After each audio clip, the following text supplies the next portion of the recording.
Hey everyone, welcome back to another hardware news recap for the week. We have a couple of good ones. GlobalFoundries and TSMC are continuing to sue each other more than previously. The Nintendo Switch Lite, in other lawsuit news, has found itself involved in a class action basically immediately after it launched. And AMD's got some Ryzen products in Surface laptops that we'll talk about today. Then Intel will kind of follow up on some of the price reductions versus the previous X series lineup. Before that, this video is brought to you by Thermal Grizzly's Conductonaut Liquid Metal. Conductonaut is what we've used in all of our liquid metal and D-lid thermal tests, capable of dropping CPU thermals significantly when replacing the stock thermal interface. Lower CPU thermals don't just allow better overclocks, but also lower noise levels because the transfer efficiency is increased. The mix of gallium and indium makes for a thermal conductivity of 73 watts per meter Kelvin, outclassing traditional pastes significantly. Learn more at the link in the description below. The first news item is what AMD is calling a custom Ryzen solution for the Surface models. These are not built on any new architecture or anything like that, but there are Ryzen products now included in the Surface Laptop 3 units, and those are going to be the 3780U and from the Ryzen 7 family and Ryzen 5 3580U, and AMD is dubbing these Surface Edition processors. As a reminder, it's easy to forget from within the enthusiast sphere just how relatively small AMD is in market share globally. So AMD is currently dominating in enthusiast product sales from our segment. We're seeing way more Ryzen CPUs selling than Intel CPUs, which hasn't really been true ever, except for maybe this year or potentially end of last year. So that's big news for AMD. But AMD is still less than 5% server market share, depending on who you ask, and also pretty small mobile and portables market share, which would include laptops in that segment. So this is a big news item for them, despite we've been covering AMD so much the last 3 months that, again, from the enthusiast standpoint, it's kind of like, okay, we get it. But this is actually important for AMD. So AMD notched an important victory here, or contract at least, designing silicon for the refreshed Surface 3 laptop models. This, again, isn't new architecture, it's familiar, but the processors seem to be derivatives of the existing Ryzen series processors. They are called U processors now, and they've been dubbed Surface Editions. Both chips appear to be fabbed on a 12 nanometer process rather than the 7 nanometer process that we've seen for Ryzen 3000 series desktop CPUs thus far, and server CPUs in the EPYC family. And they feature 15 watt TDPs, which is mostly a useless number, but gives us a baseline at least, sort of, compared to other AMD processors, but not really. So it's supposed to be a low TDP part, big surprise. The chips are, of course, replete with integrated RX Vega graphics, as they are for mobile and portable devices. The Ryzen 7 3780U offers 4 cores and 8 threads. It's got a base and a boost clock specification listed as 2.3 gigahertz and 4.0 gigahertz, respectively. Ryzen 7's 3780U will use RX Vega 11 graphics, 11 indicating the CU or compute unit count, and that's got a clock of 1.4 or 1400 megahertz. You prefer 1.4 gigahertz. Meanwhile, the lesser Ryzen 5 3580U will be a 4-core part with 8 threads. It'll have a lower clock rate of 2.1 gigahertz, 3.7 gigahertz for boost, and Ryzen 5 and the 3580U will also run a less capable Vega graphics solution at 9 CUs with a 1300 megahertz clock. So AMD also has had a pretty good leg up in its integrated graphics, even when it was very, very far behind in CPU performance. That's changed. But Intel is working on still Ice Lake and its graphic solutions. We'll have to see how those evolve. But AMD's got reasonably good APU performance thus far when considering graphics performance if you're not using a DGPU. So those are interesting parts, but not desktop parts, so we'll move on. In a surprise announcement Friday, Rockstar Games stated that Red Dead Redemption 2 would be coming to PC on November 5th. Red Dead Redemption 2 is available, or will be available, via the Epic Games Store, Rockstar Games Launcher, and Humble Store for about a month prior to Steam launch in December. Red Dead Redemption 2 will launch on PC alongside new story content available to all players, including those who bought it on console previously, and there's supposed to be graphics updates as well. There will be apparently new bounty hunting missions, gain hideouts and weapons, among other updates. The pre-order structure is a bit odd. So the way this works is October 9th, 22nd, it's exclusive on the Rockstar store for pre-order, that is. On October 23rd, it will be available for pre-order on the Epic Store, the Green Man Gaming Store, Humble Store, and GameStop. And then Rockstar lists, quote, additional digital retailers, but doesn't specify who those are. That could include Steam, we're not sure. And then in December, it'll launch on Steam. So it's sort of like the opposite of exclusion. It's more like exclusion for Steam is what this is. You can't pre-order on Steam unless it's included under the additional digital retailers comments by Rockstar. But that's the launch window, November 5th for official launch via the earlier listed platforms, and then Steam later. Another AMD news item here before we get into some of the legal news items for the week. AMD has rolled out 2 new bundles that it thinks will further entice prospective buyers looking at Ryzen processors or Radeon graphics cards or both. The bundles are titled Radeon Raise the Game and Ryzen Equipped to Win, respectively, and they come up to with up to 3 quote-unquote free games and 3 free months of Xbox Game Pass for PC. The Radeon Raise the Game bundle will net Borderlands 3 or Ghost Recon Breakpoint for purchasing an RX 570, 580, 590, 5700 or 5700 XT. No word, though, sadly, on if the world's most popular video card available basically only in China is included, and that is the Yeston RX 580 Cute Pet. We think it's a great shame that AMD hasn't formally recognized the Cute Pet. This is one of the greatest video cards we've ever worked with in our history, and frankly, we'd like to see a special bundle for this one. Perhaps it comes with a cat, or something along those lines, or a dog. Its mascot is Wan Wan, after all. So anyway, these game bundles we don't really ever talk about or consider in relation to product reviews. They don't really affect how we feel about a product. We don't think they should really change your opinion if you're going to buy one or not. The way we look at it is more or less this. It's for a smaller portion of the market where you're, for some reason, really in between 2 products, GPU, CPU, whatever it may be, on either side of branding. The only reason you should let this weigh on your opinion is if you're going to buy that game anyway, and you can feel like you've gotten $50 off for the game, assuming that's what the game costs, 60, whatever it is.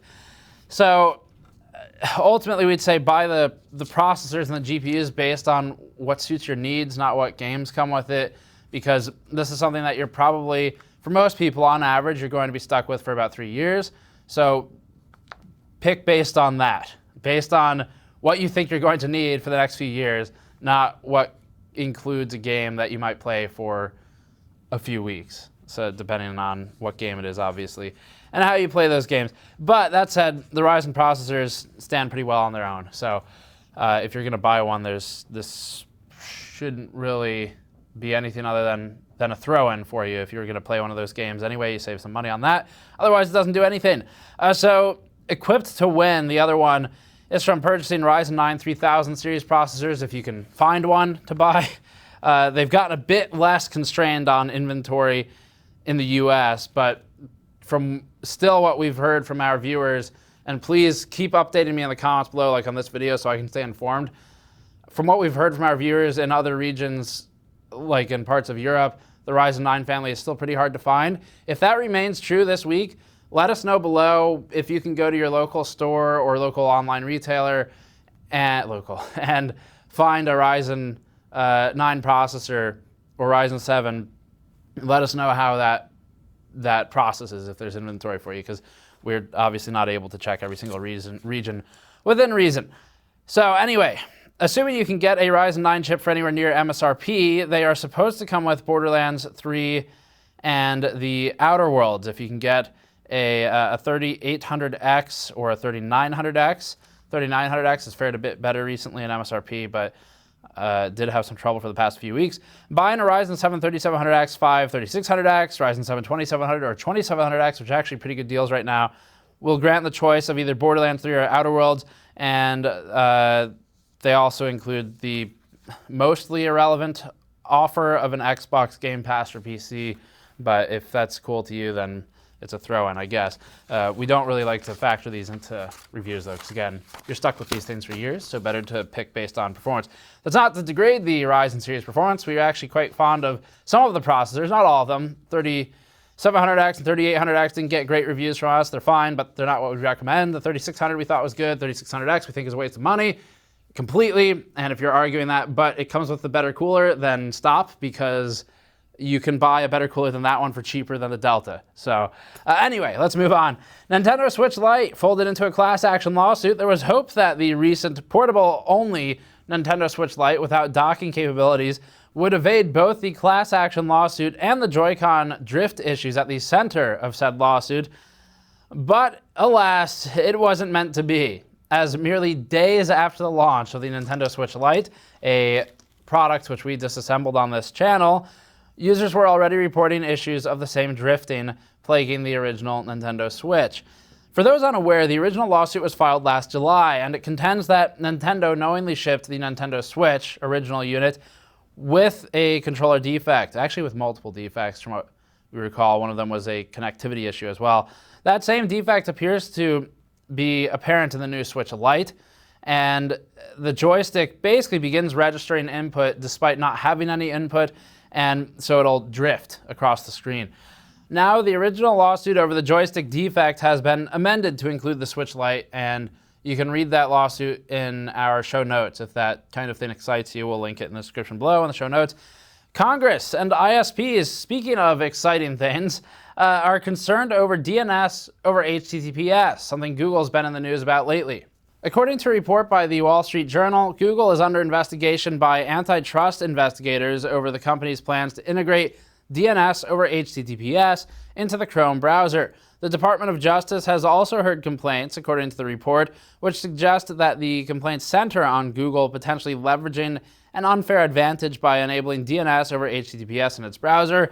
DOH encrypts all web traffic and DNS requests, which carries significant implications for privacy and is a feature that both Google and Mozilla are migrating towards. However, the concerns have been raised on just how Google might approach rolling out the feature. Since it commands such a huge share of the browser market and operates its own DNS service, Google could theoretically encrypt all DNS traffic and drive it through its own DNS system, giving the company even more control over the user data and effectively locking out ISPs, who have their own insatiable desire to monetize user data. Google, for its part, has dismissed these ideas in a statement. Quote, Google has no plans to centralize or change people's DNS providers to Google by default. Any claim that we are trying to become the centralized encrypted DNS provider is inaccurate, says Google.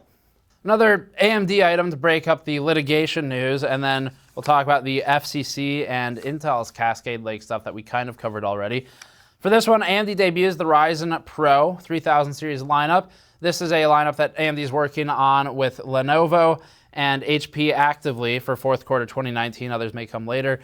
And this is mostly for commercial clients. So AMD announced its new Ryzen Pro and Athlon Pro APUs. Along with this announcement, the new Ryzen Pro 3000 includes the Ryzen 9 Pro 3000, the 3900, the Ryzen 7 Pro 3700, the Ryzen 5 Pro 3600, and the Ryzen Pro APUs will include the R5 Pro 3400G and the 3400GE, the Ryzen 3 Pro 3200G, and then the Athlon Pro 300GE. Athlon CPUs are pretty interesting because they've gotten a bit better in recent years, where with the unavailability of the Intel Pentium CPUs, or the price difference being much higher than they should be, the Athlon series has kind of filled a gap in the ultra budget market, and we're curious to see how the 3000 iteration of the Athlon series does, or 300 by its product naming.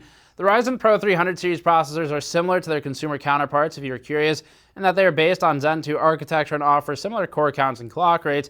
Where they differentiate is in the commercial security features that AMD bakes into them, like a built-in Trust Zone security processor, secure boot, and transparent secure memory encryption, or TSME. Otherwise, the new APUs will be based on AMD's 12nm Picasso platform using Zen Plus and featuring different configurations of Radeon Vega graphics, as discussed earlier. Litigation begets litigation, as Eric, our news writer, wrote into this one. So TSMC countersuing GlobalFoundries, it would seem, as news surfaced over the past week of TSMC countersuing GlobalFoundries. If you recall, GlobalFoundries brought its own lawsuit against TSMC for alleged patent infringement, a very common allegation among silicon providers. They're all they're all quite sensitive, but it makes sense. Fabrication facility costs billions of dollars to make. So it's seeking GlobalFoundries to halt imports into the US and Germany by TSMC. TSMC's suit claims that GlobalFoundries is infringing on patents related to several of TSMC's processor nodes, including 40 nanometer, 28 nanometer, 22 nanometer, 14 nanometer, and 12 nanometer. TSMC is seeking to halt the import and sales of products that are based on these patents and related to process nodes. TSMC also subtly mentions that it has some 37,000 patents, humble brag, hashtag. So TSMC could use this as ammunition if it wanted to ratchet up the legal pressure on GlobalFoundries. Interestingly, AMD appears to be caught right in the middle as both companies supply AMD with chips for Ryzen 3000 and EPYC. This is probably going to be one of those scenarios where AMD asks for processors from one and they say, I don't know, go ask your dad, and then they go to the other one. So AMD in the middle here.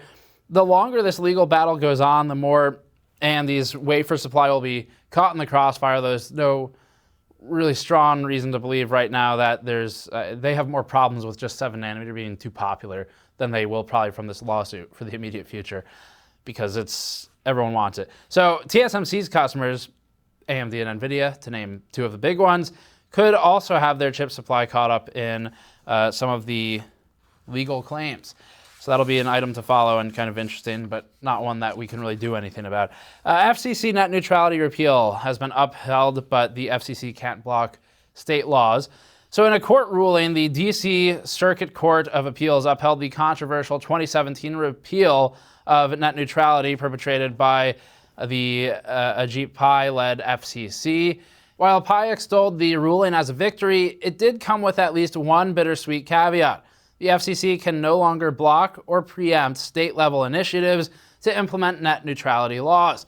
Post-net neutrality, states like California, New York, and Texas have rolled out their own legislation, much to the vexation of the current FCC. California would later be slapped with a lawsuit brought by the Department of Justice, who was joined by the FCC and telecom companies in an attempt to kill the bill. California subsequently agreed to shelve the bill for a temporary period of time, pending the outcome of the aforementioned lawsuit brought against the FCC. And that lawsuit alleges that the FCC did not have the authority to outright repeal net neutrality, and that such a repeal was erroneous and capricious. While the court voted in favor of the FCC in terms of net neutrality repeal, the court also found that the FCC overstepped its bounds in blocking states from passing net neutrality bills themselves. This means that going forward, states are free to enact their own protections, although the FCC and ISPs are sure to intervene on a case-by-case basis as they see fit.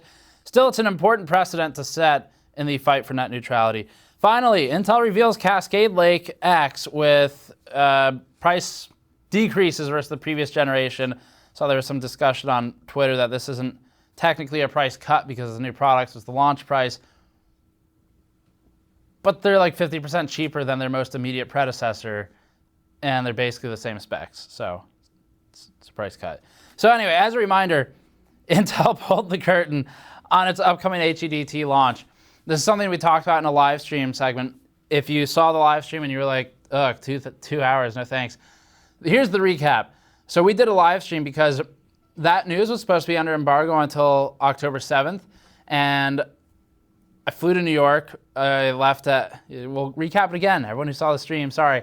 Woke up at 4:30, flew to New York at 7, landed at 9, went to Intel for 1 hour, got on a plane, basically went back to the airport that I had left 2 hours previously, got on a plane, flew home. 14 hours later, found out that the embargo had been pulled in to the same day within minutes of me landing. So that was a nice present from Intel. But they did it because they saw the leaks and panicked. So video cards, if you're watching, you should feel awfully proud of yourself because you made a company with a market cap over, I don't know, well over 100 billion, over 150 billion dollars. I don't know what it is these days.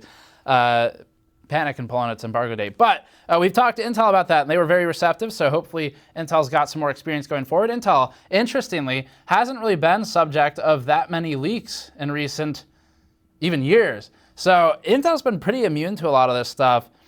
it's NVIDIA and AMD who've become the most paranoid out of everybody and therefore have the most experience dealing with them. Intel's still figuring it out. This wasn't a great way to do it, but we've talked to them about it. Hopefully they're going to improve in the future. The news, though, is that basically there's a bunch of CPUs that resemble in core specs the previous 9980XE, the 9940, or the 40X, the 20X processors, and they've gotten rid of the 16 core. So there's an 18 core at about $1,000 after you account for the 1K unit pricing, at about $1,000. That's a pretty serious drop from the 9980XE at $2,000. We really enjoyed working with the 7980XE specifically. 9980 wasn't my favorite, but it was okay. The 7980XE was, so to recap everyone, 9980XE was a refresh of the 7980XE, but it was clocked a bit higher and it was soldered. The 7980XE we liked because you could delit it, do liquid metal, and if you're working with non-LN2 cooling, you could get really strong overclocking performance. A lot of fun to work with as an enthusiast part.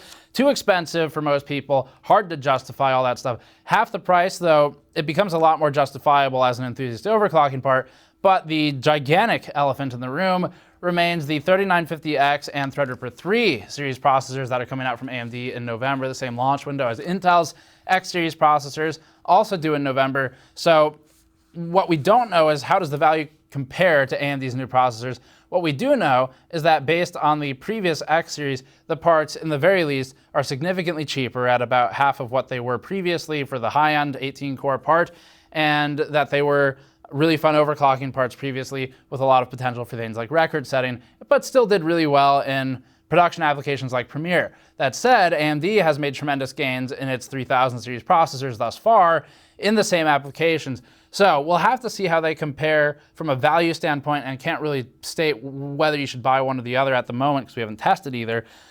But in the very least, this is a good move by Intel to drop the prices, and it's exciting to see that the two CPU companies are pressuring each other into competing. And as much as people say it, competition's a good thing, you start seeing stuff like this and it becomes apparent that it truly is, because it does push people to fight each other through products, hopefully, and release something better.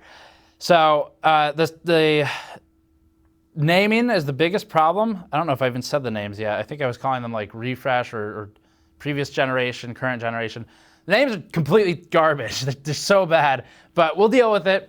We'll deal with it. It's 10980, Intel Core i9 10980XE is one of them. Intel, I don't know if it's Core i9 or i7. The other one is the 10940X, the 10920X, the 10900X. So the 10900X, poor Dare Bauer is going to have to figure out how to say that. The 10900X is a 10-core part that's supposed to be just under or about $600 after the 1K unit pricing. And that'll be the most interesting one to follow, we think, because it's kind of hedging on desktop territory, not HEDT territory, because desktop has expanded to include that $500 price point. So we'll see how that changes the game for the 3900X. But you're also talking about ring versus mesh for these processors. The architecture is quite a bit different. So with mesh, you do have some latency issues that don't exist on Intel's 9900K, for example. You can account for a lot of these by pushing the clocks higher. You get quad channel instead of dual, and you can push that mesh clock higher as well without even going too crazy on it. Probably on the previous gen, you get about 30x with liquid cooling. So there's a lot of places to make up for it, but you're in territory where going to more cores, just like with AMD, going to more cores doesn't necessarily beget more performance in games. But it does in a lot of other things, and in some games. So anyway, we'll talk about all that once we get the parts into review, hopefully, and really need to get the AMD parts in as well to see how those compare. But in the very least, the price reduction is a major positive move for Intel, and hopefully we can continue to see improvements like this, because Intel needed them, and this was a good step. The handling of the embargo, different story, but we talked about that already. That's it for this one. Thanks for watching. Subscribe for more. Go to store.gamersnexus.net to support us directly, like by buying shirts like this one. This is the GPU Artifacting shirt, or the Mod Match toolkits. Or you can go to patreon.com/gamersnexus. We'll see you all next time.